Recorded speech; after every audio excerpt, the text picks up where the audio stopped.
A la querida audiencia de Detona, les damos la bienvenida una vez más a una emisión de las entrevistas que hacemos para enriquecer pero sobre todo para comunicar a los detonautas todos aquellos detalles, toda aquella información que nos enriquece y que sobre todo nos hace tener la oportunidad de expresar mejores opiniones con mejor conocimiento. Y el día de hoy, pues tengo a un querido amigo que está ubicado allá en España y que él ahorita ya prácticamente se va a ir a cenar y le damos la Bueno, bienvenida a nuestro aquí se querido cena amigo tarde, Adolfo. aquí se cena tarde, sí. Adolfo Hay tiempo. González.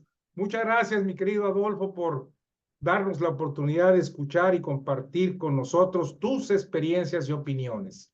Gracias a ti, Eh, Raúl. la primera pregunta que te haría es, ¿cuál, qué razones o qué argumentos tienes tú para poder explicar que a pesar de los graves problemas que tenemos en nuestro país, de violencia, injerencia del crimen organizado en una parte muy importante de México, problemas de salud, problemas de educación inclusive, problemas de contaminación también y otros más, el presidente López Obrador mantiene su popularidad? Te escuchamos, Sí. Adolfo. Bien, bueno, lo primero, no se le puede negar a Andrés Manuel un carisma. Eso es una evidencia. Es una evidencia porque para bien y para mal. O sea, si él se ha manejado en unos registros bueno, que han conseguido llegar a esos niveles de popularidad que estamos diciendo. También sabemos, como comentamos en la otra ocasión, que los programas sociales son una fortaleza muy sólida, de las que más, y con ese núcleo tan grande de perceptores de programas sociales, pues vienen los que son sus bases, sus seguidores principales y en consecuencia los de Claudia, que son pues los de menos estudios, los de menos ingresos, en fin, ahí está, ¿no? Esas son sus bases, pero también hay que considerar que asistimos y es una cuestión que se toca poco. Recientemente, Graco Ramírez ha publicado un libro muy interesante que se llama Contra la regresión autoritaria, donde analiza esa especie de réplica que Te estamos refieres viviendo. al último libro de Graco, ¿verdad? Exacto, sí, sí. Y ese concepto que tiene el título de regresión autoritaria, yo ni siquiera, o sea, me permito incluso corregir, creo que es una herencia autoritaria, porque regresión significa volver a algo que se abandonó, pero creo sinceramente que nunca se llegó a abandonar un sistema autoritario, un sistema hegemónico, que es hacia donde camina Andrés Manuel, a un partido hegemónico que maneje los resortes, que maneje los mecanismos, que maneje una serie de estructuras que le permitan perpetuarse y minimizar a la oposición en la medida de lo posible, que fue lo que hizo el PRI en diferentes etapas. El PRI es una historia muy larga que no viene al caso de lo que estamos hablando, que tuvo, como todas las cosas que duran mucho, pues tuvo sus etapas, sus luces, sus sombras, pero todos sabemos cuáles fueron las sombras: el autoritarismo, el corporativismo, que si Andrés Manuel pudiera replicaría, ¿no? Entonces, la alternancia, que fue lo que abrió la puerta en su día a una democratización real de México, la gran esperanza que fue la llegada del PAN, yo creo sinceramente, y he trabajado y he investigado mucho en eso, que no llegó a completarse porque también el PAN tampoco demolió, digamos, la estructura previa, no desarticuló el sistema, sino que también se sirvió de él, en cierta medida. Y ahí está, por ejemplo, el incidente de cuando se pretendió eh, desaforarlo para que no se pudiera, para que no se pudiera presentar. Bueno, en fin. Entonces, como no se aprovechó la alternancia, nunca se llegó a desmontar toda la estructura que permite al partido que está en el poder identificarse con el Estado y, a su vez, a través de esos mecanismos de control, como pueden ser la cooptación, como puede ser el nacionalismo es muy importante, siempre lo fue, y siempre lo es cuando un régimen autoritario quiere imponerse. Andrés Manuel, en la 4T, por ejemplo, podemos, por ejemplo, estar reviviendo o reeditando las marchas celebrando la nacionalización petrolera. a cuenta de la embajada, que tampoco vamos a entrar en eso, del incidente de Quito, claro, eso por lógica beneficia siempre. Toda exacerbación del nacionalismo beneficia casi siempre o siempre, por definición, al partido que ejerce el poder. Un refuerzo extremo del autoritarismo presidencial que se había relajado y ANLO con el camino que lleva, intentando anular los contrapesos, intentando colonizar el resto de instituciones, ¿no? Desde el Poder Judicial al Congreso, intentando generar un poder omnímodo. Es más, incluso muchos de los protagonistas más señalados de la 4T, se me ocurren a primera Marcelo Ebrard, bueno, el propio Andrés Manuel, por supuesto, se formó Claro, políticamente claro. en el PRI de López Portillo, básicamente, incluso en Echeverría, no tengo claras las fechas esas, pero Marcelo Ebrard, que era el asistente de Camacho Solís, Bartlett. Manuel Barret iba a decir exactamente, pues es el mejor botón de muestra. Nunca mejor muestra que esa, porque además protagonista de la famosa caída del sistema En el en 88. la noche de Marras, ¿no? Entonces, yo voy con la teoría de Graco y creo que ese es un motivo muy importante por el cual Andrés Manuel persiste en tener ese apoyo popular, porque controla una serie de mecanismos. Controla una serie de mecanismos. Yo solamente el pero que le pondría a Graco, y a cuanto a acompañar a una Graco, incluyo aquí al propio Cárdenas, es que si tan claramente se veían esos tics autoritarios, esa tendencia autoritaria o ese carácter que tenía Andrés Manuel, porque no se le pararon los pies cuando se pudo. Digo dentro de su movimiento, ¿eh? O sea, al final, lo consiguió dejar al PRD como una cajara muerta, prácticamente, entre comillas, con todo el respeto, y todo el mundo ahí dentro, según declara el propio Graco Ramírez y muchos testimonios, veían cómo se comportaba Andrés Manuel, de qué forma tan autoritaria, y si el camino que iniciaba entonces era ese, cuando fue jefe de gobierno en la Ciudad de México, pues lo normal es que siga haciendo.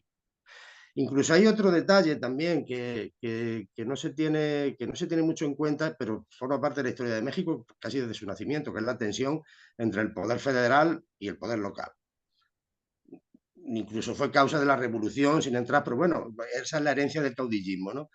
Y ahí también es una tensión nunca resuelta, y también está interviniendo, intervino ANLO en su momento, a través, por ejemplo, de los superdelegados.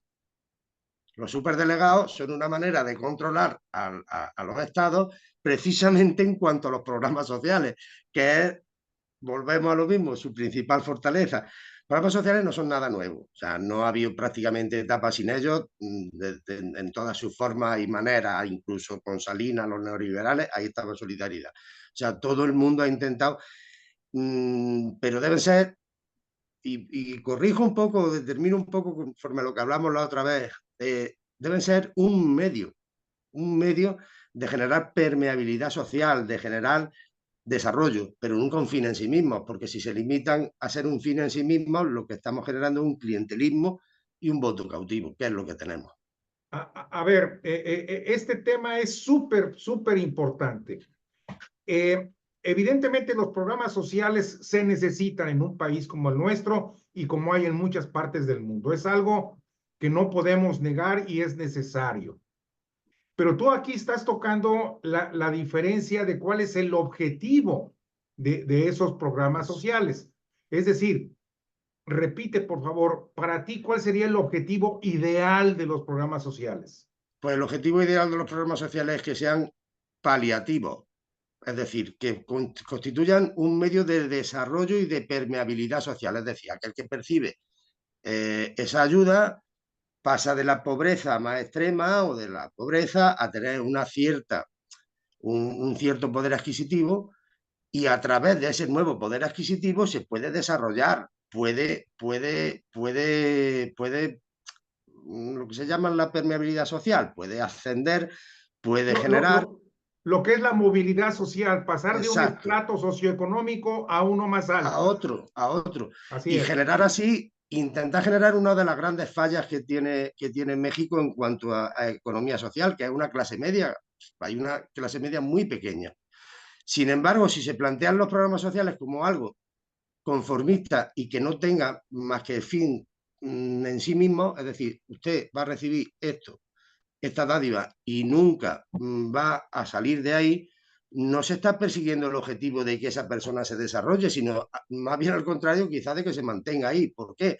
Porque a lo mejor interesa mantenerla ahí precisamente para que dependa de. Y si depende de, aquel que depende de, sin, con todos los respetos a esa persona que es dependiente porque no tiene otra opción, pues claro, al final pues influye muchísimo en la opción de voto.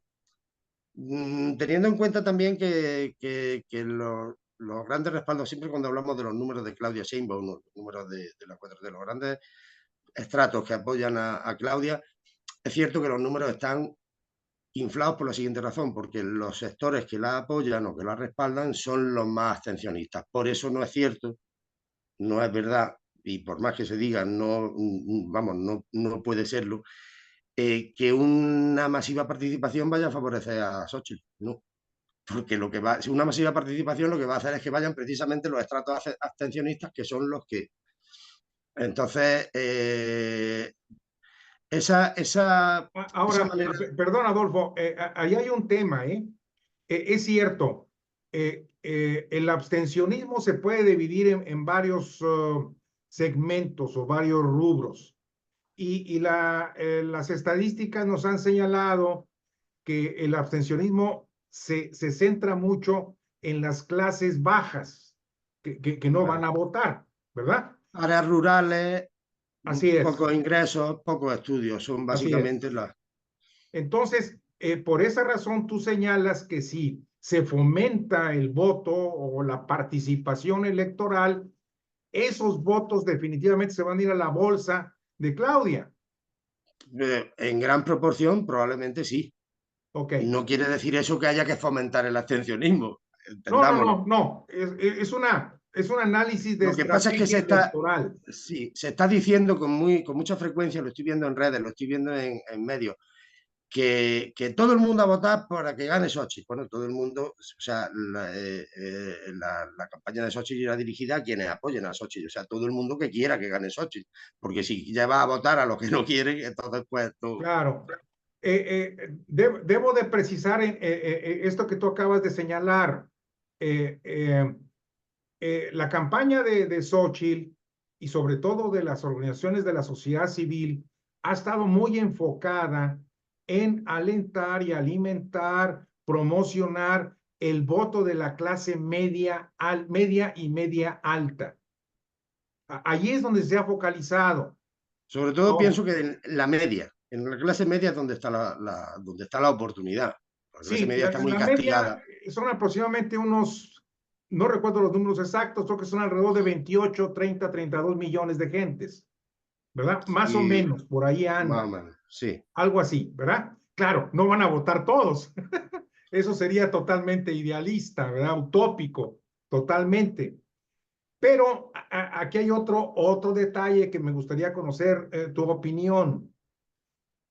Los jóvenes, la juventud, los jóvenes de 18 años que van a votar por primera vez hasta el rango de 29, 18 a 29 años Ujú. aproximadamente, son los que menos votan. También.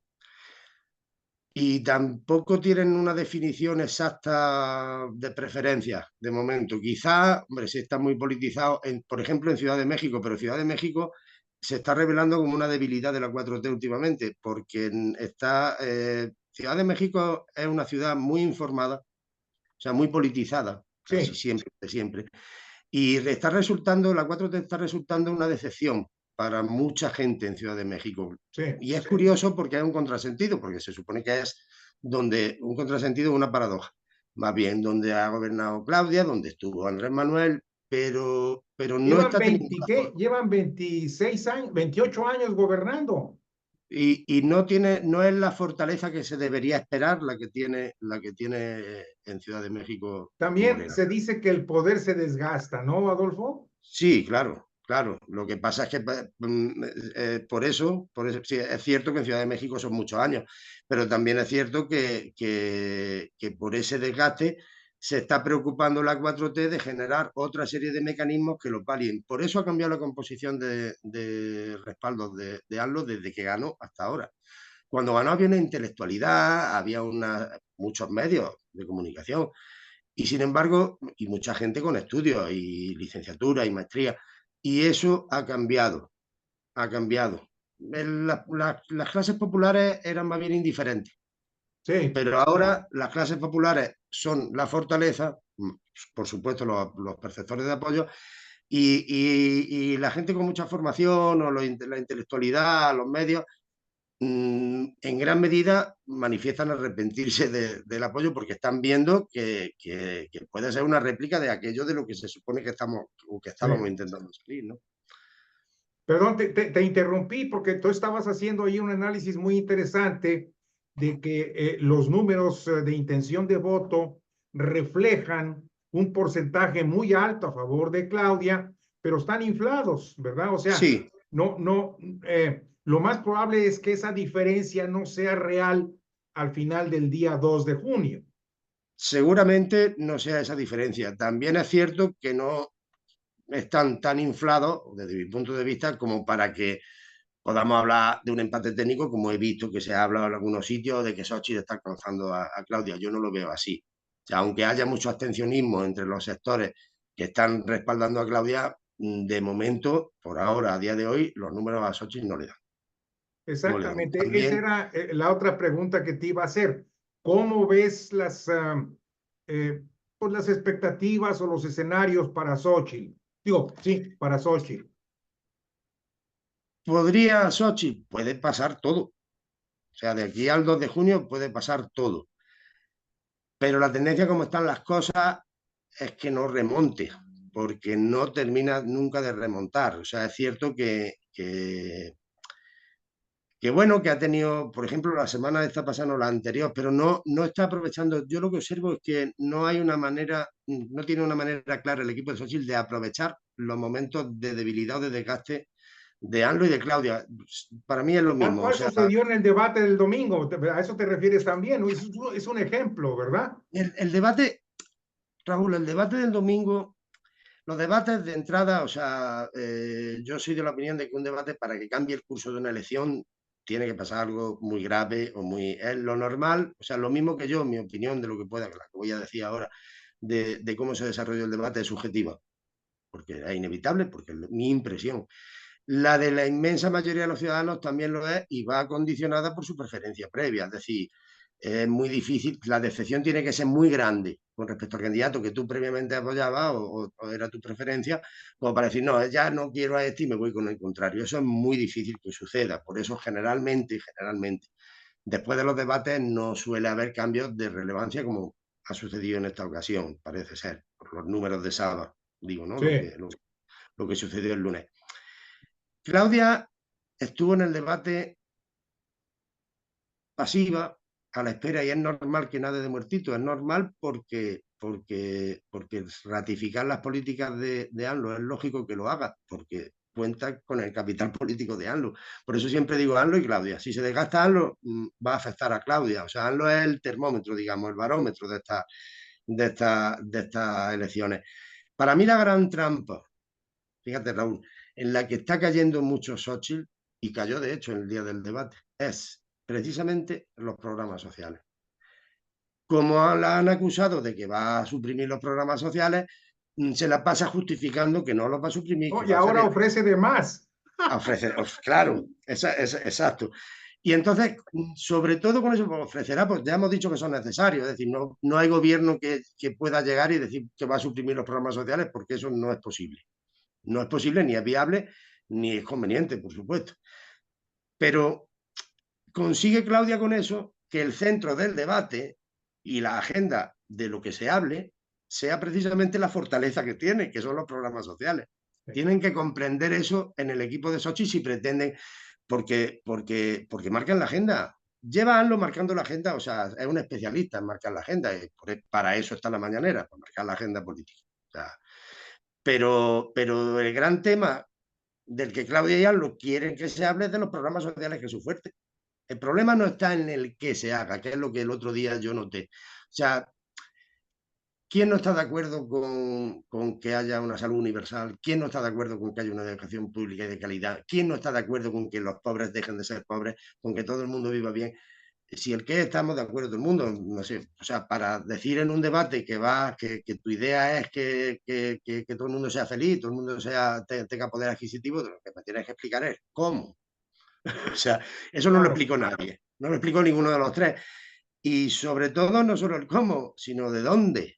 ¿De dónde va a salir la lana? Xochitl sacó allí unas tarjetas, la tarjeta esta, así es como vamos a hacer lo de la educación, así es como vamos a ¿Y hacer lo de la cómo? sanidad. ¿Y con qué? ¿Con qué? ¿Con qué? O sea, esas tarjetas están muy bien, pero es una imagen muy gráfica, está claro. Solo estás persiguiendo, de alguna manera, captar gente de los perceptores de programas para asegurar o asegurarles que no los van a perder si tú ganas. Estamos de acuerdo. Pero ¿cómo se financia? Nadie habló del gran problema de México en el terreno económico, que es cómo ensanchar la base fiscal, que está relacionado Bueno, precisamente con... te recuerdo que va a haber dos debates más. Sí, Uno el sí, 28 de este mes de abril y el otro creo que el día 15 de mayo o algo así. Y el tema económico, tengo entendido que se va a tocar el día 28, ¿eh? pero si tú dices que vas a hacer algo, tienes que decir cómo. Sí, supongo, Ok. Perdón, ya te por entendí. supuesto la inseguridad, que es la seguridad pública, Ese que sí. Fíjate, eso es en ese tema, salvo tu mejor opinión y de los amigos de Tonautas, ese es para mí es un talón de Aquiles del gobierno actual y de Claudia. Y sin súper embargo, lo claro. dejaron, ese y el de la salud con la pandemia que vivimos. El tema de No, la salud sí se tocó en el debate, pero no consiguieron. Se fue todo precisamente a los programas sociales. A lo que yo me refiero con el espero que en la economía, espero, bueno, espero, espero quizá en vano, que en el debate económico, en la parte económica de uno de los próximos debates, algún candidato plantee cómo reducir el empleo informal y ensanchar la base fiscal, que es la única manera de que la economía funcione sin ser deficitaria y que precisamente con eso se puedan atender los programas sociales debidamente y a la vez que se vayan reduciendo progresivamente porque la persona que antes percibía ahora tenga un trabajo, empleo y base fiscal. y que se va creando la clase social, la clase media que tú señalabas, Claro, ¿verdad? claro. O Y se sea, deja el clientelismo. exacto, es puro populismo, lo que se suele decir, es que los ricos, que paguen los ricos. Si el rico, ¿cuántos ricos hay? ¿50? ¿100? El súper rico paga o se busca la manera de no pagar y con eso no arreglamos nada. Lo que interesa, mi padre que en paz descanse tenía una agencia de seguro y decía siempre que prefería 200 clientes pequeñitos que uno grande, porque el grande se va mañana y ya no lo tiene. Con 200 pequeñitos si te falla, y así es, no tiene más. ¿Cuánto necesitamos? Mucha gente que cotice, mucha gente que ingrese a las arcas del Estado. Poquito, en función de su ingreso, como es natural. Y de esa manera, entonces se fortalecerá el erario y se podrán sostener programas sociales, pero no como fin, sino como medio de progreso social. El punto está Eh, claro de Xochitl, en cuanto me preguntaba de si iba a poder remontar, pues yo creo que debería centrar la campaña, o la campaña debería centrarse, porque el problema básico Faltan 50 días, mi querido Adolfo. pues, es la seguridad pública. Es Claro. la seguridad pública, pero es que además es el problema número uno y la inquietud número uno de la mayoría de los ciudadanos. O sea, Xochitl no puede permitir que le marquen la agenda. O sea, luego hay otro problema que creo que ya lo hemos tocado, en la falta de credibilidad de la intelectualidad que apoyó a ANLO y ahora se vuelve atrás y con ella también la de unos medios de comunicación muy desacreditados, Raúl, y que se siguen desacreditando, empeñados, por ejemplo, por poner un ejemplo, en poner encuestas cuchareadas todos los días para, no sé, me imagino que intentando generar que suban los ánimos de alguien. Pero si a la misma candidata no le están diciendo la verdad, tiene un problema adicional Xochitl. Xochitl Claro, tiene que saber qué distancia tiene. claro, No nos podemos estar creyendo pues cosas que, o sea, claro. empates técnicos a día de hoy no hay. Luego tenemos el Eh, problema del Congreso. exactamente, nos quedan dos temas, el Congreso y el crimen organizado. El Congreso por ahora lo tiene difícil, el Frente Amplio. Y, hombre, siempre en una elección hay que ir a ganar, pero por ahora lo tiene difícil porque no se van a reflejar. O sea, no va a ser un calco de los resultados de Claudia a día de hoy. Pero la distancia es importante, la distancia es importante. Y entonces lo que como objetivo de mínimos, la oposición tiene que buscar que al menos Morena no alcance la calificada, porque en ese caso, con respecto a lo que hemos hablado antes del camino que lleva la 4D, a la regresión o al retomar una serie de prácticas y una serie de concentración de poder en la presidencia, si Morena llega a tener la calificada, podemos ver cosas que ni siquiera nos imaginemos. Podemos ver cosas que ni siquiera nos imaginemos. Entonces, la elección para la Si se oposición está pierde la difícil. mayoría calificada en el Congreso, pues ese centralismo, esa homogeneidad que está buscando AMLO y Morena, pues lo van a hacer con la zurda, fácilmente, Absolutamente. fácilmente. Entonces, eso sí, eso es un gran peligro. Es un gran peligro porque, o sea, una vez que aceptamos que efectivamente el camino que están buscando es eso, es quitar contrapesos y concentrar el poder. Ese es un gran Eh, peligro. Respecto al crimen organizado, ¿qué tanto crees tú que vaya a influir? Y mi pregunta es muy concreta. ¿Qué tanto crees que vaya a influir el crimen organizado a favor de Morena? Mucho. Respuesta concreta también. Porque el crimen organizado, bueno, partamos de la base de que es un problema gravísimo y muy complejo. No es una cosa que se pueda aquí analizar en 5 minutos, pero bueno, se puede. Ya he dicho que la primera inquietud número uno con muchos de los ciudadanos, y por eso digo que debería ser el eje central de la campaña. Y en cuanto a la influencia, pues evidente, hay violencia electoral, sobre todo a nivel local, que recuerda a otros tiempos, pero a otros tiempos de hace muchos años. O sea, los asesinatos de candidatos. Entonces vamos a ver, el crimen organizado, ¿con quién es lógico que esté? Pues con quién es, digamos, con quien le da el beneplácito, o con quien no lo molesta, o con quien vive, con quien progresa, con quien florece. Sí, O sea, y en cada momento, además, o sea, el crimen organizado, pues siempre, ahora es el narco. Pero hace 50 años, hace 70, no era el narco, pero era el juego, eran otras cosas. O sea, el crimen organizado, pues siempre. Y entonces la connivencia y la colusión con poderes lo hubo siempre. Y a nivel local, hay lugares donde verdaderamente hay dificultades de libertad de voto. O sea, aquí en España tuvimos el problema con el terrorismo vasco, donde en las zonas rurales, y sigue habiéndolo, ya no hay terrorismo, pero sigue habiendo el partido heredero de ese terrorismo. Entonces, en los pueblos pequeños, amigo, era muy difícil, muy difícil, muy difícil que alguien se decantara porque iban a la casilla y allí estaban los que ellos sabían que llevaban la pistola aquí guardada. Y entonces en las zonas pequeñas es muy fácil que influya, es muy fácil, es muy fácil. eh, Siempre hubo colusión, ahora parece mostrar su peor cara. O sea, precisamente a lo mejor tengo miedo y me temo que no se esté atacando ese problema tan grave en la campaña por temor a su vez a que el crimen organizado conteste. Quiero decir desde la oposición, ¿eh? Y eso es un problema muy grave, muy grave. Las acusaciones de ANLO, pues bueno, ahí están. Ahí están detrás también los gringos manejando lo mismo que probablemente en el asunto de la embajada también. Estoy de acuerdo, creo que fue el doctor Borrego el que comentó que eso se hizo con huevos prestados, en pocas sí. palabras, porque un hombre, o sea, en la geoestrategia americana es muy difícil que eso se haga así.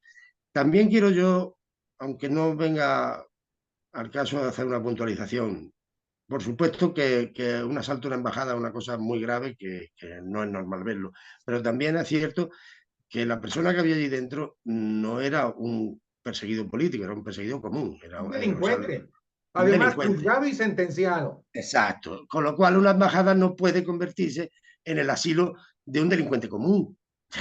No, o sea, ese hombre no estaba ahí por motivos políticos. Con lo cual, tú tienes una embajada en un país y efectivamente es tu territorio y es tu soberanía.